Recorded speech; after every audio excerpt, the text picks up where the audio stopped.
સરકારી અનાજના ગોડાઉનમાં જતી ટ્રક માર્ગ પાસે લગાવવામાં આવેલ હોર્ડિંગ્સમાં ફસાતા શોર્ટ સર્કિટથી આગ લાગી। સરકારી અનાજના ગોડાઉનમાં જતી ટ્રક માર્ગ પાસે લગાવવામાં આવેલ હોર્ડિંગમાં ફસાતા શોર્ટ સર્કિટથી આગ લાગી હતી। હોર્ડિંગમાં ટ્રકનો કેટલોક ભાગ ફસાયા બાદ પણ ટ્રક ચાલકને જાણ ન થતાં ટ્રકને હંકારતા 4 વીજ થાંભલા તેમજ એક ટ્રાન્સફોર્મર પણ પડી ગયા હતા। આગ લાગતા ટ્રકમાં રહેલ સરકારી અનાજના કેટલાક જથ્થાને નુકસાન પહોંચ્યું હતું।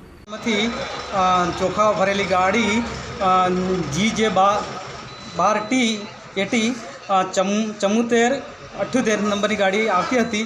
એ ગોડાઉનની બહાર ઇલેક્ટ્રિક થાંભલા ગાડીની અંદર ઉપર મૂકેલા મોદી સરકારની ગેરંટીવાળા એમાં એ બોર્ડને અડકવાથી ઇલેક્ટ્રિકનો જે તાર હતો એ તૂટી ગયો, એનાથી શોર્ટ સર્કિટ થયેલ છે અને ગોડાઉનમાં કોઈ નુકસાન થયેલું કે ગોડાઉનમાં આગ લાગી નથી। ગોડાઉનની બહાર ગાડી આવતી ગાડીને રિવર્સ કરતાં આગ લાગેલ છે। જાજુ કોઈ નુકસાન થયું નથી। તમારું નામ?